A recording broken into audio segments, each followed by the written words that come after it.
You are listening to Leaders and Legends, a podcast featuring some of Indiana's most fascinating men and women whose impact has shaped our state, our communities, and us. Join us as we discuss their imprint on our history. Leaders and Legends is brought to you by Veteran Strategies Incorporated, your local veteran business enterprise specializing in public relations, media relations, public outreach, crisis communications, and digital photography. My name is Robert Vane, Principal of Veteran Strategies, former Deputy Chief of Staff to Mayor Greg Ballard, and Communications Director for the Indiana Republican Party. I'm honored to be your host for our discussion. You are listening to Leaders and Legends, a podcast presented by Veteran Strategies Incorporated and sponsored by Girl Scouts of Central Indiana, Aaron Shaler, a mortgage broker with Grandview Lending, and MacAllister Machinery, your friendly neighborhood Caterpillar dealer. The chairman of MacAllister Machinery is P.E. MacAllister, who is 100 years old and a veteran of World War II. What we have today is the absolute apex of the arc when it comes to personal bravery, how he's lived his life, how he's inspired others, and that is Medal of Honor recipient Sammy Davis. My name is Robert Vane, and I'm the Principal of Veteran Strategies, and I simply cannot thank you enough, Sergeant Davis, for joining us. Well, thank you, brother. It's an honor to be here with you. Whoa, the honor is way beyond all ours. The list of people who wanted me to tell you and your wife hello, we'll worry about that after the show. But as soon as I told people I was coming down here, it was universal respect, admiration, friendliness, gasping. How lucky are you?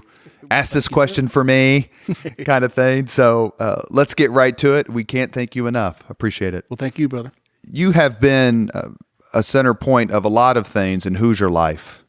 Even though you weren't born here, you came here, I believe, right before your senior year in high school. Is that correct? Moved to Mooresville? I was born in Dayton, Ohio, Wright Pat Air Force Base. But yes, sir. So even as an adopted Hoosier, what's it like? What does Indiana mean to you? What did Mooresville mean to you, being a Hoosier? Mooresville is home. The way the people treated me when I came here originally, they just brought me into the family, and that's why it's always been home. After we traveled in the military, and I decided to come home.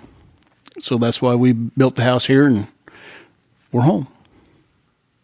Indiana is I would dare to say it's fair to call it a patriotic state.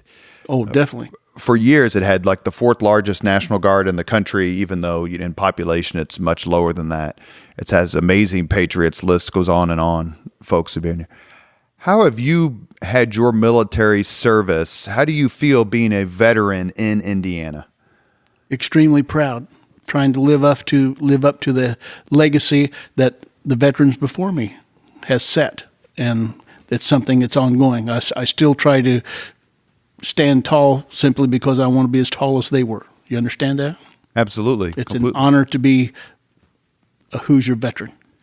Both my parents were in the Marine Corps, and my mother was actually the first female recruit after World War II in the Marine Corps. And I've had 6 uncles. All 6 have served. A niece and nephew have served, and my son's done 2 tours in Afghanistan. Outstanding. What's it like? And my brother was in the Army, and my other brother, who you know, Michael, who's the airline pilot, yes, he was in the Air National Guard for 10 years. What's it like to be among veterans in Indiana and hear those stories about their dads or their daughters or their uncles or their aunts or sisters? I love it.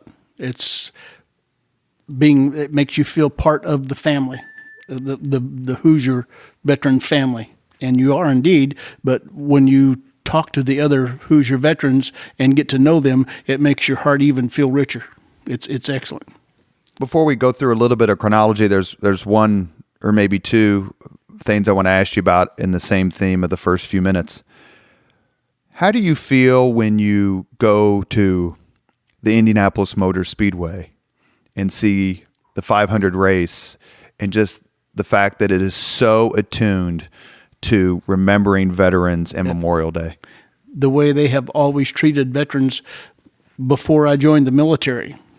I got to go to the Indy 500, and the way they talked to and talked about the veterans just helped enforce in my heart what veterans are all about.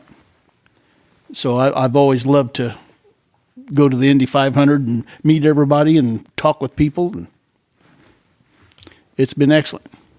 Have you met anyone there who kind of awestruck you a little bit over the years? Well, I've met several people that's awestruck me over the years, except right now my mind's not there. I apologize. But that's one of the reasons why I love going back, is you never know who you're going to meet. Just walking through the crowd and you go, oh, wow.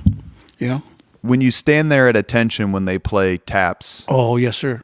It's my most favorite moment of my most favorite sporting event. Who or what are you thinking about at that moment? Well, there are a lot of pictures that come into my mind. The flag rippling is always one of the things that's when I'm watching all this happening before me. Wow. Pappy Boynton was one of the first men that I got to meet at the Indy 500. And I don't know if he was there officially, but this was after I had earned the Medal of Honor. And we're in the crowd, and I look over, and there's Pappy Boynton standing there. So I went over, and Pappy was an awesome man, and we were friends. So did he have the medal around his neck, and you had the medal around yours, so that was immediate connection, or was there some introduction? No, we did not have our medals on at that moment. Seems like later there was a program, a private gathering in one of the rooms, and we took our medals and put it on. So, in fact, Pappy put my medal on my neck, and I put his medal on his neck. That was awesome. That's terrific. Yes, sir. For those listening, Pappy Boynton was a famous World War II aviator in the Pacific. Baa Black Sheep. It was portrayed by Robert Conrad in the TV show Baa Black Sheep. Did you ever meet Robert Conrad? I have not met Robert Conrad, no, sir. Did it make it easier for you to bond with your fellow recipients when Indianapolis, along with a tremendous amount of philanthropy, constructed the Medal of Honor Memorial on the canal? What was that like? That's 1999, maybe 1998? I was very much involved in creating that project, sir. And the response that we received when we put the word out, John Hodewall from IPL is the man that funded the whole thing. And we went out talking to schools, out talking to businesses, and always the response was, yes, we want to get behind this. Yes, we want to get behind that. When I go to Indianapolis today and we get to go down to the memorial, I touch those walls and brings back all the memories of all the people that came together, because that's not just one person that built that. That was all of us from Indiana is what built that memorial, and it's a beautiful memorial. Was it the largest gathering of recipients outside of maybe Washington, D.C. or an inauguration? It was certainly one of the largest gatherings, yes, sir. Definitely. It was a fantastic week. When you go there, if you were to leave here and go there today, do you have a particular person you would seek out first? I touch all the names that I can. That's one of the things that I enjoy so much about going to the wall. In the right light, you can see the little handprints on the glass. Where people have touched? Little hands. Mm-hmm. I mean, yeah, big hands are cool, but I personally, if you see a little hand way up high, that means that a daddy or a grandpa held them up so they could touch that name. And that just always makes my heart feel so good to walk, to get just in the right light, and you can see this little handprint up there. And that just makes your heart feel good. Talking about the wall in Washington, D.C., it was heavily criticized when it was first conceived and executed there on the Mall. The Black Wall, yes, sir. But its turnaround is absolutely phenomenal in how it was received initially and how it's perceived today. Yes, sir. How did you receive it initially, and how do you perceive it today? Well, when I first heard that they were going to build this wall in Washington, D.C. out of black granite, I thought, well, we do need some place where people can see the names of their loved ones. But when when I was there for the dedication, and we went down the night before the dedication, and it was beautiful. And I said, I can't wait to see it in daylight. And then when daylight came, it was even more awesome and inspiring. And I've been very proud of the Vietnam Veterans Memorial in Washington, D.C. Jan Scruggs and I got to be close friends. God bless him. It's amazing how popular it is. Not amazing in the sense that you can't expect Americans to commemorate their dead, because clearly they do. Yes, sir. And they're war veterans. But it's has to be one of the most visited spots in D.C. I read that all the time. Well, we talk to schools all over the United States, and I won't say every school that we talk to, but a good majority of the schools, one of the first things the kids will tell me, yeah, we just got to go to the Vietnam Veterans Memorial in Washington, D.C. So many of the kids will tell me that Johnston Dunlap is one of my sergeants in Vietnam. He was the one that encouraged me to play the harmonica. And the amount of kids that'll tell me, yeah, we got to touch Johnston Dunlap's name. So all the kids know about John Dunlap. God bless him. Pushing back the chronology a little bit, you entered the military in 1965, is that correct? No, sir, 66. I graduated from high school in 66. There were 5 of us that went down to join, and actually we hadn't graduated yet, but we knew we wanted to join the military. We actually were all going to go down and join the Marine Corps, and we went to the recruiting station there in Indianapolis, and there were all kinds of people lined up for all the different forces, and we were in the Marine Corps line. The Marine Corps line was not moving, and I don't know why. The Army line, there was more guys in the Army line, and the Army line was moving. We're a more efficient branch of the military. Well, it's my experience. We had all 5 of us we'd gotten out of high school, drove directly to Indianapolis. We all had to go to work, and just about an hour and 20 minutes we had to be at work. So what we're going to do? Well, we stepped over in the Army line, and that's how I joined the Army instead of the Marine Corps. It changed your entire life. Well, yes, sir. Yes, sir. Was that the old MEP station on South Pennsylvania? I believe that's correct. And so when I joined in 1987, I just remember being in that place, and there were pictures of people, and I can't remember them, but you're thinking, wow, the number of people and what they've done who've come through this. Come through that station. The highlight for me was they gave me a McDonald's voucher. So I thought I was high living there for a while. But you joined. You didn't get drafted. No, I joined. But they couldn't get us in. Now, this was in May of 1966. But they couldn't get us into the military until September because they didn't have any openings. That's right. You have to wait for a time period. That's right. September 28th, I was at Fort Jackson, South Carolina. I'm going to tell the story. I've told it before, and it's about myself, but it's typical of the Marine Corps mindset. So I'll tell it very quickly, and I ask forgiveness both for the people in this room and for the audience, but it's a true story. So I wanted to join the Marine Corps, and I ended up joining the Army. And the reason is because the Army could actually get me in the service, whereas the Marine Corps, you just had to wait so much longer. I'd graduated in June of 86 from Howe High School in the east side of Indianapolis, and knew I wanted to join the military, and it was just a matter of making it happen. And so my mother, who was in the Marine Corps, and a very proud Marine, she was in the kitchen cutting an apple, and I came through the back door and was very proud to announce that I had joined the Army, and I was with a friend of mine who drove me down there, and I came in and said, well, Mother, I did it. I joined the service. And as she was cutting, she didn't even look back. She said, I've always wanted one of my sons to join the Marines. I'm so proud. And I said, well, Mom, I couldn't get in the Marines till forever. So I just joined the Army. And without looking back and without stop the cutting of the apple, she just said quite calmly but forcefully, pussy.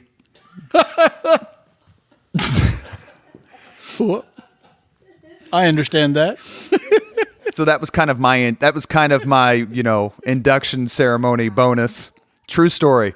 And Congratulations. if the fellow, my good friend, if he was in this room, he would laugh, because every time I see him, he just shakes his head. He goes, that's still the greatest moment of my life. And it's been 30 some years ago. I love True story. You decided to join the military even though the war was raging. It hadn't really escalated to the late 60s effort, but you had the Gulf of Tonkin resolution. You'd already had some significant battles. Did you know, hey, this is what I'm going to do, and this is where I could be sent? I joined the military because my love of my country, my grandpas, my dad, my two oldest brothers had all been in the military, Marine Corps and Navy and Army. And when Vietnam came along, I just knew I had to go do my job. And that's when I left to go to the Army the first time, that's what my dad told me. Son, go do your job. And that's what I did.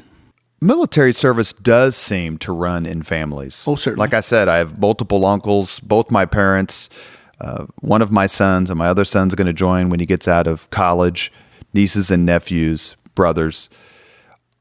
Do you have any sense as to why that is? Is it, hey, I did it, so you can do it? Or is it, hey, I did it, so you better do it?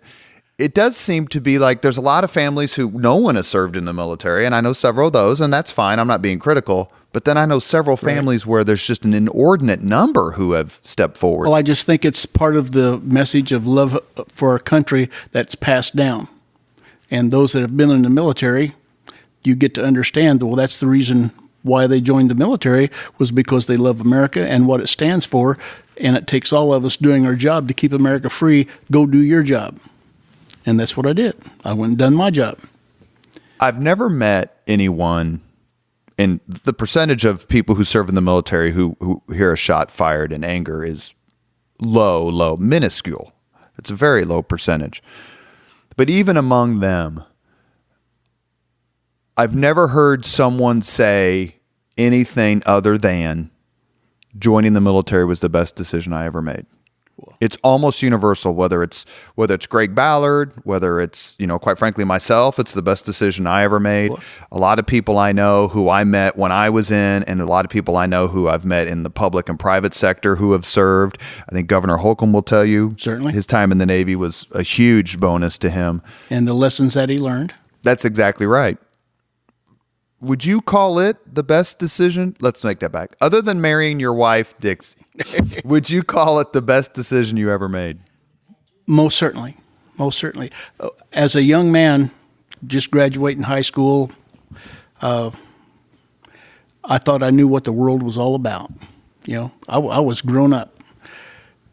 Joining the military, going to Vietnam, I got to see so much more of what the world really is and how fortunate we are to live in this country.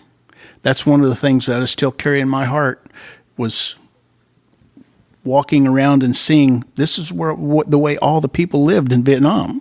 And I thought, wow, and I thought I was poor. Exactly. I was rich. And I had everything, and here these people don't have anything, but we're here to try to get them to have freedom. That's why I went to Vietnam, was to help a country be free. So I've carried that with me in my heart all these years. And yes, I think it was one of the best decisions I've ever made in my life, because it gave me more of an education. And I'm not talking specifically about book learning. I'm talking about education of life. And it's helped make me a better person. How long were you in the military before they said, Private Davis, you're shipping out to Vietnam? Was it preordained, like you knew you were going there? Or I volunteered to go to Vietnam, yes. We were about halfway through basic training, was when you could go down and talk to them and say, hey, yes, I want to go ahead and sign up to go to Vietnam. So we did. Where'd you go to basic training? Fort Jackson, South Carolina, B62, best on the hill, sir. I was at Fort Knox, and my son was at Fort Benning. Cool. But he did 11 Bravo of 11 Bang Bang, combat infantryman. He knew he was going overseas to Afghanistan or Iraq, just a matter of time. I looked at him, I'm like, what are you doing? And he says, nope, that's what I want to do. He said he loved the field. I love being out in the field. I love having that sense, that band of brothers sort of combat arms sense that you have that other people, quite frankly, don't have. That's a fact. Did you volunteer in Vietnam because you felt it was your particular duty beyond being in the military? Or was it something higher, the freedom aspect that you were talking about before?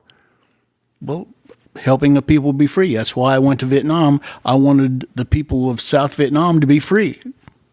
So that's why I volunteered to go. Which is what President Johnson, president at the time, and yes, sir, pretty much the vast majority of American leadership at the time were saying, this is what this fight's about. We're fighting in Vietnam to help the people be free. So I raised my hand. Yes, sir, I want to help. Did you know anyone who had served and then like come back, and so you had a sense of what it would be like? At that point, no, I don't remember ever meeting anyone or being friends with people that had went already. Not that I recall. How long were you there before you're like, oh shoot, these guys are actually shooting at me? Mooresville's sounding pretty good right now. Let's see. That was the night that we landed in Vietnam, and they took us to the 90th replacement, and that's the same night that they blew up the Long Binh ammunition dump, which was the largest repository of explosives in the world at that time. And the Viet Cong came in and blew it up. Our perimeter was the Long Binh ammunition dump, the 90th replacement. So we're in the tents, and it was, 2 or 3 o'clock in the morning, and all this is happening right there. And now, we'd seen movies. This is the way war is all about. We're watching we had 155 Projos unexploded landing in our compound because they were blowing up all the different ammunition dumps there. And we had 3 come in and land where our little tent was, but they didn't blow up because they didn't have fuses in them. But we're going, wow, well, this is just like what we've seen in the movies. The rocket's red glare? The rocket's red glare. It wasn't, we didn't know for sure what was happening because we were brand new in country, and it wasn't until the next day that the sergeant told us that what had really happened, that they had came in and had started blowing up pads on the world's largest ammunition dump, which was right out there. Of course, you could see all the blow-up places in the daylight, and wow. You mentioned that you'd seen the movies. At what point in your deployment did you realize or think to yourself, oh, hell, this is no movie. Like John Wayne did it. That's right. Well, that occurred real early, basically, because it's not the way it was in the movies. When people are shooting at you, it's amazing where your mind goes. You try to become very small. Winston Churchill once said that being shot at without result is one of the sweetest sounds. Would you like to comment on that? I understand that totally. When you can hear bullets whizzing past you and not hitting at you or any of your brothers, it's scary, but they missed, So, and when you can see the people that's shooting at you miss, we always thought that the AK-47 rifle was a real inaccurate rifle, because now we could see them, 80 to 130 yards away from us shooting at us, and they were missing. The M16 was much more accurate. What we've later found out was that the AK-47 is a very accurate rifle. It's just that the people shooting it did not have the training to know how to properly shoot it. They were Viet Cong. They never had proper training. I can remember we set up a 5-gallon bucket of water at 200 yards and shot it with an AK-47 and hit it dead on. And that's when we proved to the other guys that, hey, these weapons are capable of it. It's just they don't have the training that you men had. So we thanked all of our old sergeants. And cool. Did you have a sense of respect for the Viet Cong and other people fighting against you as soldiers? I mean, some were clearly better than others. There was a lot of coercion. There were a lot of people thrown in before they were ready. Could you tell the difference on the battlefield? Like, okay, these people are the real deal. You could definitely tell the difference on the battlefield. On the most part, down where we fought Viet Cong, and those were just people off the street that they were the protesters, basically, and somebody'd throw them a gun or a hand grenade and go kill the GI.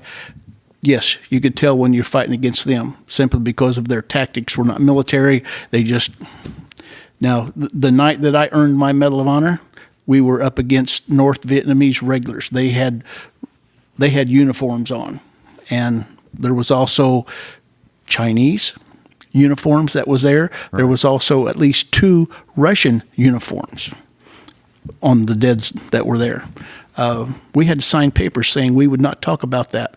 For 7 years at least, we could not say anything about it. Well, it's been longer than 7 years now, so we can. The night of November the 18th, 1967, we were not only fighting NVA in uniform, we were fighting Chinese, which we found out were instructors, and Russians, which were financial backers. You're listening to Leaders and Legends, a podcast sponsored by Veteran Strategies. My name is Robert Vane, and I'm your host. We are here with Medal of Honor recipient, proud Hoosier, and we'll talk about in just a second, Sachem Award recipient, Governor Eric Holcomb, Sammy Davis. We've reached the point, it's November 18th, 1967. You wake up like any other day. Take us through that day. I'm not going to ask another question for a few minutes. Take us through that day. That's the day that you changed your life and became not only a hero to Hoosiers, but a hero to all Americans. Well, they hit us at 2 a.m. in the morning. And that previous evening, we had a helicopter land. We were out on op. We had 4 artillery pieces. There were 42 of us artillerymen. And the helicopter landed, and a major got out and gathered us, and he said, "Your probability of getting hit tonight is 100%. He got back on his helicopter and flew off. Well, what we didn't know, but we found out later, that one of the reasons why he could say that, he flew over the Reinforced Heavy Weapons Battalion of NVA that were just a few clicks away from us. And when that many people are heading through the jungle, they leave a pretty big track. They could see that they were headed direct towards us. Well, what the enemy was planning, they knew they had to get rid of the artillery first because the artillery would devastate them. Once the artillery was gone, they could do anything they want to the infantry. So that's why they were coming to get us first, and they hit us at 2 o'clock in the morning. They were doing mass assault waves, and we did our job as soldiers the best that we could. We were set up right on the riverbank, and they would come directly across the river. Those that were hitting us were coming directly across the riverbank.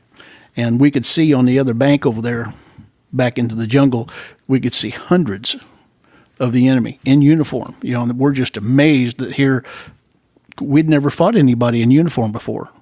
Everybody we'd fought up to that point had all been just, had their silk pajamas on, their little, boonie hat. And so to be fighting soldiers, that was very concerning. Well, what's happening? That we're fighting soldiers. And you don't lose till you quit trying. We maintained and did the very best, took care of each other, and next morning we were still there. At a certain point, you decided to go above and beyond. I decided to do for my brothers what I knew they would do for me.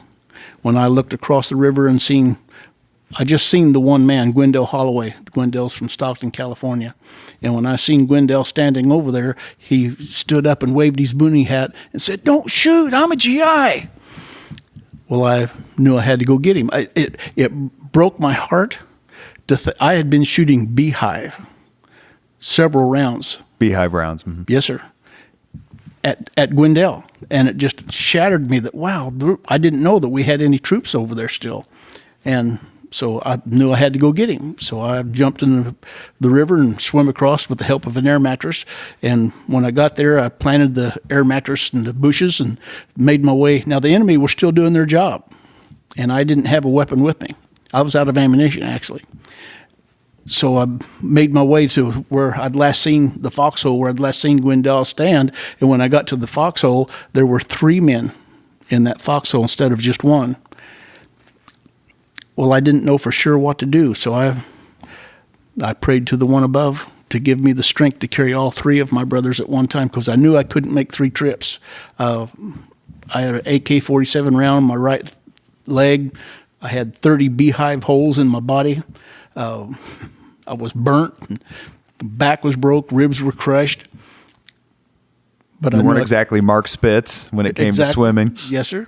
Well, I could swim. I just, because of the shape of my body. Exactly. Because of the shape of my body. But there again, I asked the one above to give me the strength to carry all three of my brothers. And I put Jim Deister right across my shoulders. One leg was on each side of my arm. His head hanging here on my shoulder. Picked up Gwendell, picked up Billy Ray, and away we went. Well, Gwendell still had about a half a clip of ammo in his 16. And I was dragging him back towards the riverbank, and here the enemy would come. You could hear him coming when 150 to 200 of the enemies coming through the jungle. You can hear them. And I'd lay the guys down real quick. Now, there were unbelievable amount of dead NVA on the ground. So we would lay down, and it was dark.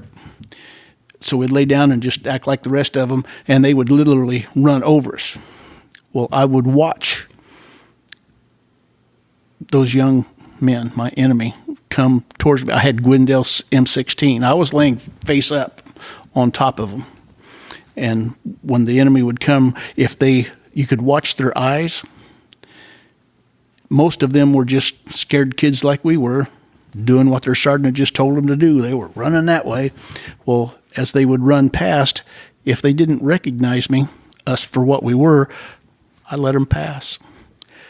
But then you'd see the one look at you, and he seen you, and you could see that he knew what you was, and he would start to move his weapon. Well, I would do my job as a soldier. Well, when I run out of ammunition, I threw the M16 in the river because I didn't want the enemy to get it, and made it back to the riverbank, put the guys on the air mattress, and ferried him back across. I took Jim Deister across first because we thought Jim was dead, but I wasn't going to leave his body there because we were seeing what they were doing to the bodies that were left, and you don't want that to happen. Plundering and mutilating. Oh, yeah. Well, that's Jim. Jim was shot through the head, so you could look at him and see that he was dead, and they went up and shot him anyway. Shot him right here, but it missed his spine. So it didn't break his back, but he was shot twice and had shrapnel wounds.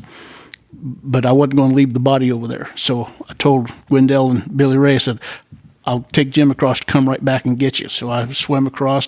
Well, as soon as I got to our side of the bank, Frank Gage and Bill Murray jumped in the river and helped me get Jim Deister out. Well, I immediately went back right across.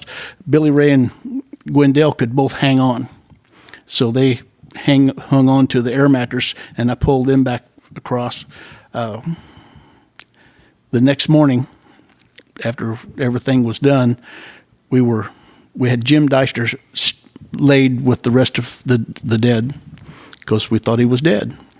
And I remember picking Jim up and taking him over and laying him in the helicopter on a stack of bodies. And I stepped back away, and it just broke my heart to see our brothers laying there dead. I passed out. My body said, okay, you've done your job. My guys ended up loading me on that same helicopter and took off. Well, Jim Deister was not dead. God bless him. He talked to the people later that was on the flight. They said the medic seen a bubble come out of the chest wound that Jim had, and he put his stethoscope on, and there was a 25 beats a minute heartbeat, which meant that he had lost a tremendous amount of blood, but he was still alive. And they started giving him fluid. I don't know if they gave him blood or just liquids. But they started giving him fluids, and Jim Deister's alive and well and doing wonderful. Right now? Right now, yes, sir. He's in better shape than I am. God bless him. God bless him. I've got to hold all of Jim's kids. I got to hold all of Jim's grandbabies. They call me Uncle Grandpa Sam. When's the last time you saw him? Jim, last year. Yeah, in 2016 we went back to Vietnam. We went back to the exact location. And I was going to ask you about that because yes, that became kind of a bigger deal as you got into the 90s, more Yes, sir. folks kind of Well, went back? I always said that, well, I'd like to go back to Vietnam.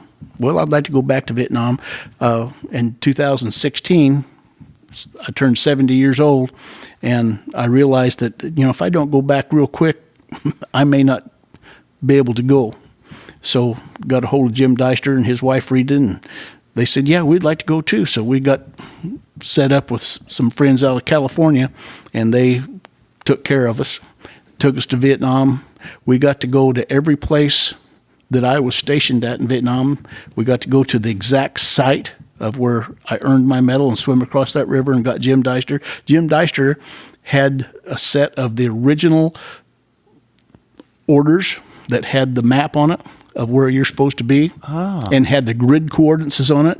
We typed the grid coordinates into our cell phones, and the cell phone told us, no, you got to go a little left, you got to go a little right. I mean, it was so cool. Wow. Oh, wow. We're standing on the exact spot where I pulled you across the river, and it was neat. Really How neat. were you, before we go back to the Medal of Honor ceremony with President Lyndon Johnson, how were you received when you went back there by the Vietnamese By the people? Vietnamese. The Vietnamese treated us wonderful. I mean, truly, truly wonderful. Little kids, when we're walking down the street in Saigon, little kids would run up to us and touch our arm and look us in the eye and say, thank you. Our interpreter told us, he said, that's probably the only word of English that young man or young lady knows, but that means that someone in their family has instructed them that when they see a GI, any American to them is a GI, when they see a GI, that they're to go thank them for our freedom.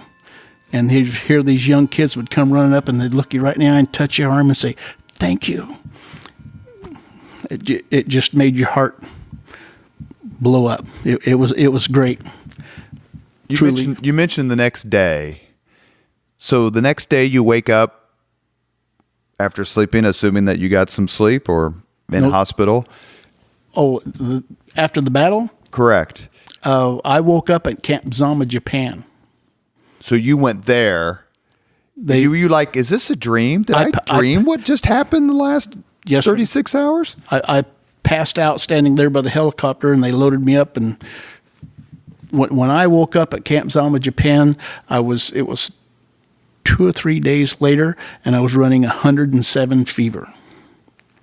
Unbelievably high fever. Totally dehydrated, bad shape. But General Westmoreland came, and I told him, I said, they told me they were going to retire me from the Army and send me home. I said, but I don't want to retire from the Army. I don't want to go home. I want to go back to Vietnam and be with my brothers. I didn't even know what the name of it was then, closure, because I had passed out. I didn't have the chance to go around and talk to the rest of the guys. And General Westmoreland understood, and he let me. He said I had to be able to, my fever had to drop. I had to be able to walk. Well, they sent me back to Saigon, to the hospital, 3rd Field Hospital, and I was there for another month, and then I got to go back to my unit. Now, I still had packing. You know what packing is? Sure, yeah. Packing in my wounds. I had 2 IV bottles of fluids that I had to have on a daily basis, but I got to go back. They made me cook. That's how I told Mom. I said, now I know how you get to be a cook in the Army. Get shot. Get all blowed up, and they make you a cook. General Westmoreland is General William Westmoreland, who was Childs the American commander, 4-star general in Vietnam. He was like a daddy. Talk about that. General Westmoreland and I got to be extremely close, good friends, him and his wife, Kitsy. When I was in the hospital in Saigon, this was just after my fever started coming and going a little bit, and I would wake up and here would be this beautiful young lady touching me, touching my chest, touching my arm, touching my face. I didn't know who she was. I thought she was a nurse. Well, after being there a few days, I heard one of the nurses, or nurses' attendants, whatever, I heard one of the other ladies that was there at the hospital say, "Oh, here comes Kitsy Westmoreland again." Kitsy Westmoreland. Well, when she came in, my fever started dropping, and I was feeling better, and I realized that she wasn't a nurse. It was General Westmoreland's wife, Kitsy. She came to see me almost every day, and she would come in and talk and just touch me, see where my fever was. And when Westy could, he would stop by and talk to me. Why do you think they singled you out, or were you part of a regular tour? Yes. Both? About 2 weeks prior to the night that I earned my Medal of Honor, Westy, he was famous for you'd be out on an op in the woods, in the jungle, and General Westmoreland's helicopter would appear and sit down, and he'd come talk to you, to talk to the troops. Of course, that just totally frightened the commanders, but it made the troops feel good. Well, we were out on an operation. There again, we only had 2 guns. I think we just had a few guns. There wasn't the whole battery, but we were out on an operation. Westy landed. We seen General Westmoreland. Now, we were busy firemen. We had a sustained fire going on. We had 4 guns. Yep, I remember it, because the 4 guns were going, boom, boom, boom, boom, boom. The idea of it was that one round was landing on the ground consistently. And what we were doing was we were firing for the infantry in between where our infantry was and the enemy was. And after a few rounds, then we would move it 50 yards closer to the enemy, 50 yards closer with sustained fire. We weren't really getting any fire. We were just trying to push the enemy back away from our infantry. And they were 3 miles away. So when the helicopter landed and the captain said, "It's General William Childs Westmoreland," he said, "Just do whatever he wants. When Westy comes to your gun, you quit firing. The other 3 guns will pick up the pace so we can keep the boom, boom, boom going." Well, we were the last gun that he talked to. And, of course, we fell in. Westy, there were just 4 of us running the whole gun. And Westy, I could hear the questions that he was asking the other 3 guys, which was the basic questions that generals ask. Are you getting your chow? You getting your letters from home? Sure. And, of course, we knew that our job was to say, "Yes, sir, everything is wonderful." Well, when Westy got to me, and he looked me right in the eye, and I looked him right back in the eye, and now I had a pair of boots on that had 3 toes hanging out of each boot. And the reason they're the jungle boots. They were supposed to let the water out and your feet would dry up. Well, the jungle boots didn't work that well. My boots were rotting. Now, I could have traded my boots for a brand new pair of boots at any time, but my feet were in much better shape than most of the other kids that I was serving with. You couldn't believe the sores that were, because you get we called it jungle rot.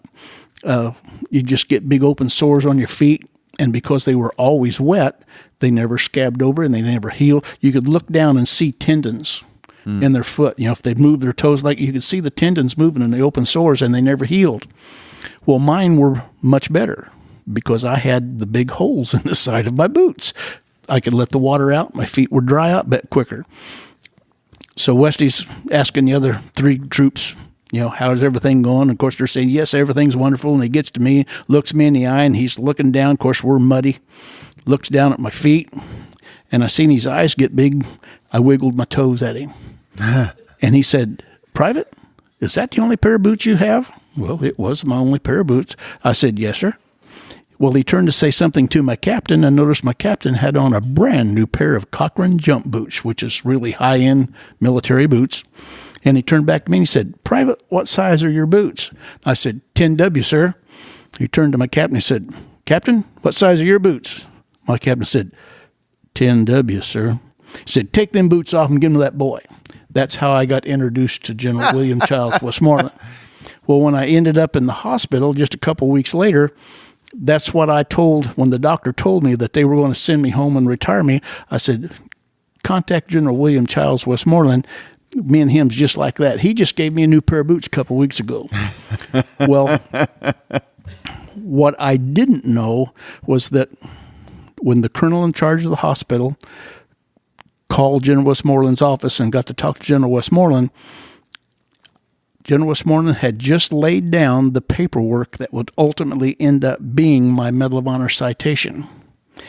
His words, and he said, "Son, I would have given you the world, and all you wanted to do was to go back to Vietnam and be with your brothers." That's how I got to go back to Vietnam to be with my brothers. And I know it helped my soul to be able to sit down with the men that I served with and talk to them. It helped save my life. You've received a Silver Star as well. Yes, sir. Which is an extremely high, That's I believe it's the third highest, yes, sir. Medal for Valor. Is the Silver Star related to that same night, or is it a different night? No. And I believe there's something special about that, if you want to go ahead. Well, the State Department, after 45 years, the State Department took it away from me. That's right. Which there's a lot more to that story that I won't go into. But I had asked General Westmoreland when I left Fort Hood, Texas, to go to Washington, D.C. to get the Medal of Honor. "Well, sir, do I take the Silver Star off?" And he said, "No, son. My intention is for you to keep the Silver Star and to keep the Medal of Honor." Because you received the Silver Star for what you did, and then the Medal of Honor is a big review process. The Silver Star citation and the Medal of Honor citations are together, but yet what I did to receive the Silver Star is a little different from what I did to receive the Medal of Honor. And he said, "That's why I want you to keep the Silver Star." They took it away from me a few years ago, so I don't wear the Silver Star no more. Talk a little bit, please, to the Leaders and Legends audience about what it was like, how you felt when someone came to you and said, "Sammy, this is what's about to happen." I mean, as far as the Medal of Honor Yes, sir. award? Well, when they told me, I said, "I don't deserve the Medal of Honor. I'm not a hero. I simply did for my brothers what I knew they'd do for me. That don't make me a hero." And they said, "Well, you're going to be receiving the Medal of Honor." So I decided I would go with all the love in my heart that I could for all my brothers and receive the Medal of Honor for them. Now, my name's on the back of it. That just means I'm the caretaker, because I firmly believe that medal belongs to all. It's not just one person, that it belongs to all of us. And I am just the caretaker of it. So I've tried to do my very best job in caretaking the Medal of Honor in all these years that I've had it. What was it like to be in the presence of Lyndon Johnson?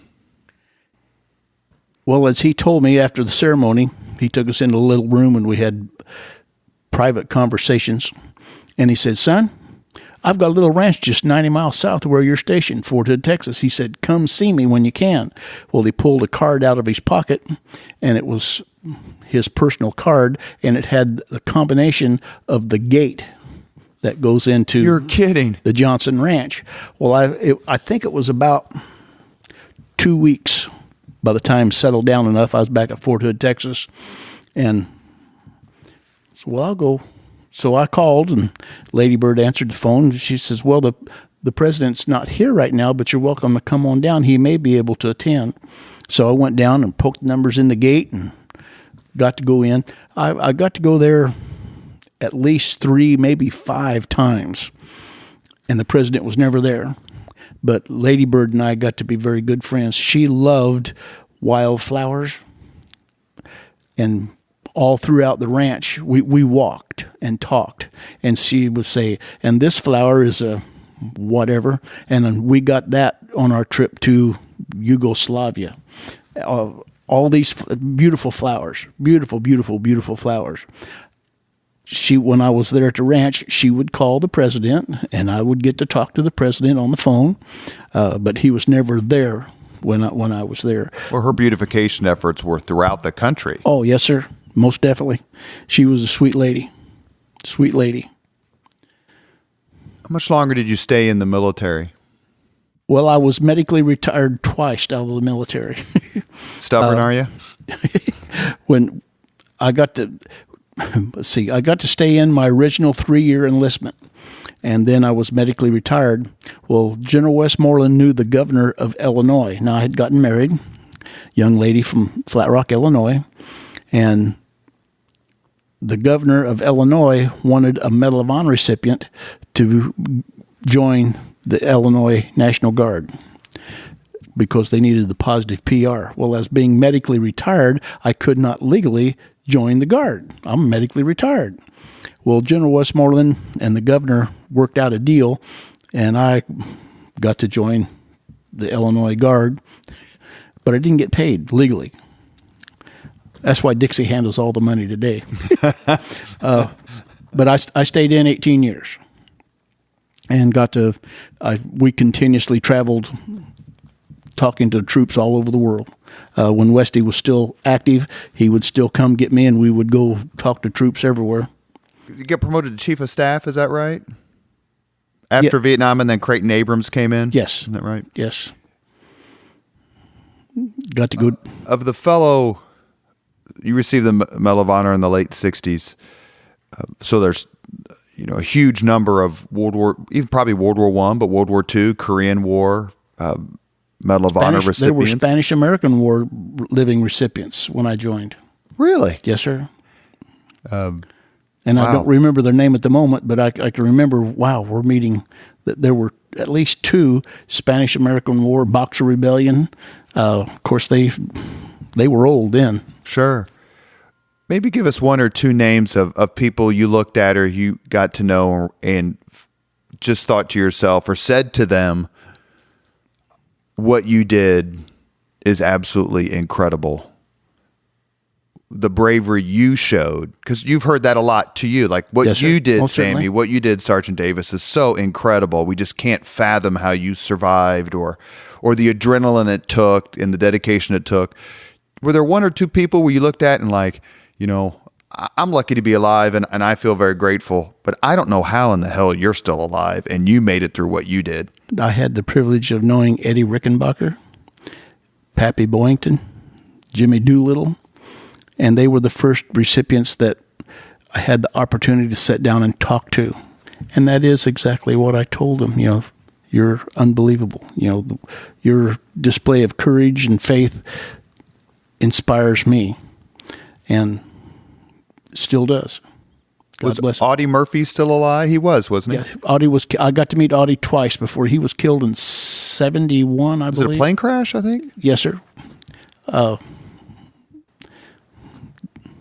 MacArthur had died before then. He had died in the mid-60s.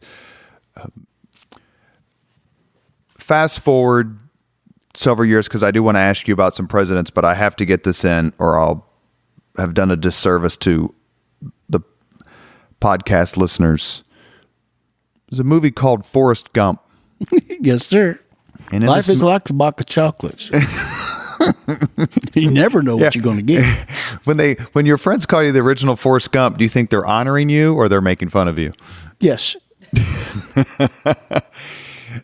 So Tom Hanks plays this character based on a novel by Winston Groom, who's also a pretty darn good Civil War historian. Cool. Yes, sir. And there's a scene in the movie, a part of the movie where Tom Hanks is in Vietnam and he performs these exploits that in the movie result in him receiving the Medal of Honor from President Johnson. The exploits of Tom Hanks in that movie are based on exactly what Sammy Davis did to earn the Medal of Honor. Yes, sir. The presentation scene where Tom Hanks receives the Medal of Honor from Lyndon Johnson is Tom Hanks's face superimposed over Sammy Davis's face. That's a fact. Yes, sir. Please tell our audience how that whole thing came about, how much you were involved, how they contacted you, if you ever met Tom Hanks. Tom Hanks and I are friends.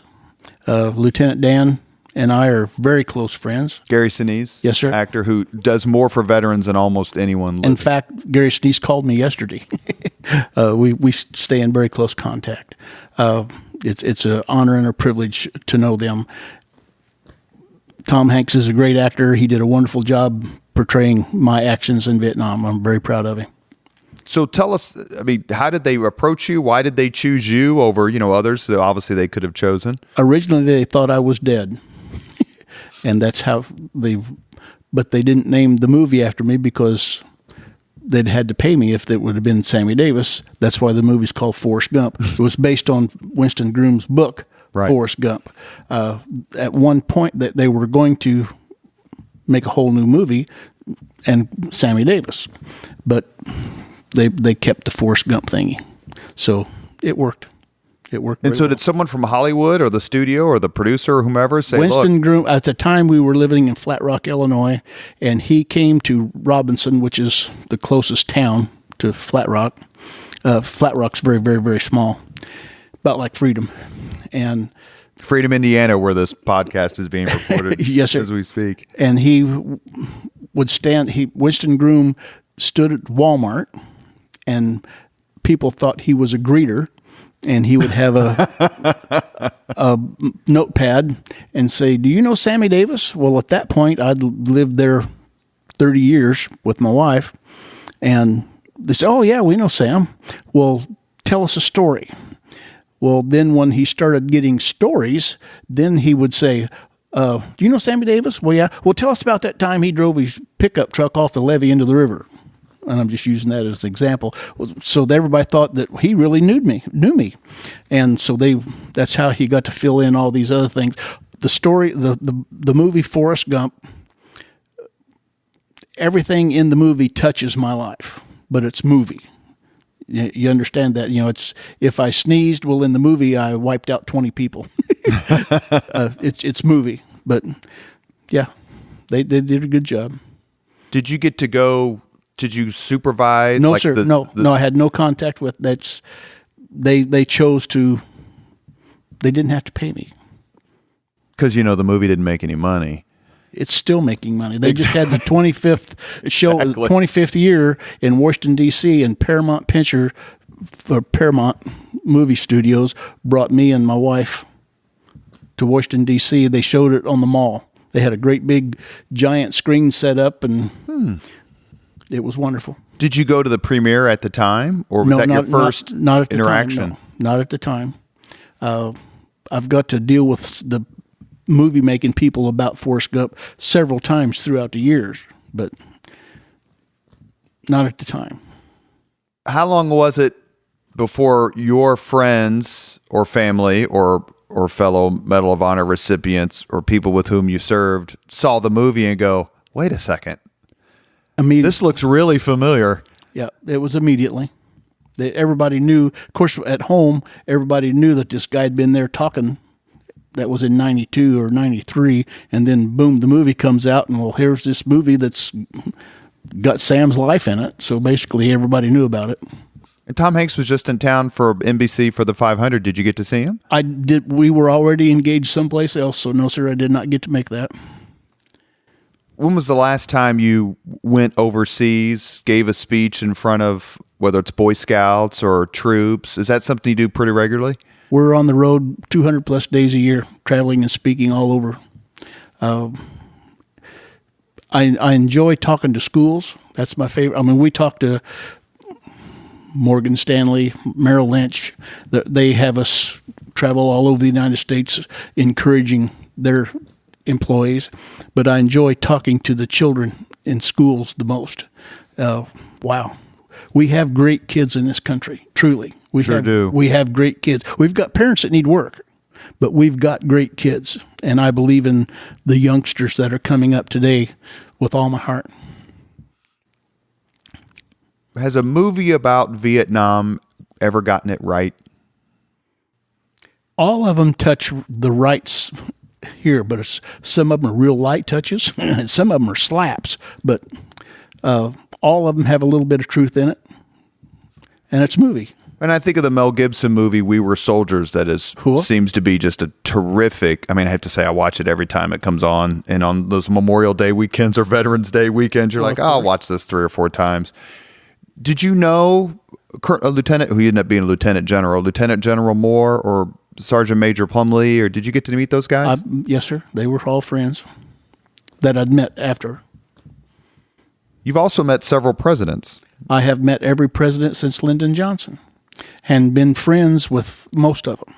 My understanding is that, actually, I hate to say, I got scolded, remember, Spangle, in a previous podcast. One of my favorite presidents happens to be Richard Nixon. Well, And I defend most, if not all. But my understanding is you had a special friendship with him. yes, sir. He treated me like a son. Him and Nancy were really good people. I was young and didn't know or follow politics at the time, so I didn't know what all was going on. All I knew was how Richard Nixon treated me and how he made me feel, and I loved him. Did you get to see President Nixon and his wife Pat after he left the White House, or Yes, just sir. kind of? We would go to events in California, and while they were still alive, well, even after President passed, Nancy would still come to some of our functions in California. So There were a lot of other military heroes in service. People like Bob Dole, Cool. Senator Daniel Inouye, Medal of Honor I recipient. knew him well. Yes, sir. Talk about some of these men, maybe, and women you met who weren't presidents, but still entered public life after a solid military career, a heroic military career. What was it like to meet them and immediately have that connection? It's one of the things that have inspired me to continue going. You don't lose till you quit trying. And Dan, anyway, what a sweet man, what a good man. And he inspired all of us younger Medal of Honor recipients to keep going. Another member of the Senate who was awarded the Medal of Honor was Nebraskan Cool. Bob Carey. He was a Navy SEAL, lost, I believe, the lower Yes, sir. part of one of his legs. Yes, sir. As a result. Do you have a relationship with him, and what's he like? Bob Carey has been a brother from the get-go. I helped Bob run for governor, did what I could to help Bob run for governor. I still believe in Bob. He has become very recluse, and I haven't seen him now for several years, but occasionally he'll call or something, let me know that everything's going okay. One last thing I want to say before we close the podcast is I read this quote once by Harry Truman when he was awarding the Medal of Honor to several people as part of the Korean conflict. And I'm going to get the quote mostly right. He told them as he was pinning the award around their neck, "I'd much rather have one of these than be president of the United States." Yes, sir. How does that make you feel to be the member of such a select class that presidents and celebrities and elected officials and business leaders look at you and figuratively and literally click their heels in your honor? It's inspiring. And there again, that's one of the things that keeps inspiring me to continue on, to continue trying to motivate America to stand up for what you believe is right in your heart. I try very hard not to speak politics. I talk to all the Democrats, Republicans, the whatever. I talk to everybody. I want everybody to stand up for what you believe is right in your heart. That's what America's all about. One of the things that's taken place, which is a terrific development, is while America has always honored its veterans, there was a period of time after Vietnam where they were maybe seen as seen differently, perceived differently because there were those that definitely seen us in a different eye. That's right, because of the divisions about the war itself that certainly didn't exist about World War II, of course.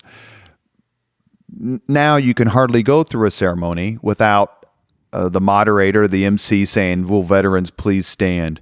And when you stand and when you see others stand, how does that make you feel about how the country has changed its opinion and perception and honoring of America's veterans? It makes you very proud. One of the reasons why that's happening today is because what happened to the Vietnam veterans 40, 45 years ago, and we made the promise to ourselves, we'll never allow another veteran to be treated the way we were treated. So that's one of the reasons that we're out on the road inspiring America to stand up for what you believe is right and treat our veterans. You know, I've been to the airport many times, and a lot of different airports, when we hear that some of our troops are coming home. Well, I want to be there and bring as many. Well, we have other people in the room that do that also, and that's and the what honor it takes. flights are amazing. Oh, the honor flights are awesome. Yes, sir. for several years, no medals of honor were awarded. And please correct me, but I think I read in more than one place where recipients like you and others were saying, look, we need to keep this going. There are young men who deserve this award, and we need to start giving them out. George W. Bush did it. President Barack Obama just recently, President Trump awarded a Medal of Honor. The 25th ceremony. of June, yes, sir. And which is the anniversary of the Korean conflict. Yes, sir. So when you see these young men receive the Medal of Honor, what's that like for you? It makes your heart proud. It makes your heart very proud to know that, there are still young men and women that are out there doing the very best for their brothers and sisters. And that's what life is all about. You do for your brothers and sisters what you know they'll do for you. And that's what motivates you. Too many people think the Medal of Honor, because it's only awarded for war, that the Medal of Honor is about hatred. The Medal of Honor is not about hatred. The Medal of Honor is about love, because it's the love that motivates you to do the things that you are required to do to earn a Medal of Honor. Well, the Leaders and Legends podcast has already, in its short life, been blessed with some amazing guests, whether it's former Marine Lieutenant Colonel Greg Ballard or former Deputy Chief of Staff to mayors, former people in the governor's office, business leaders.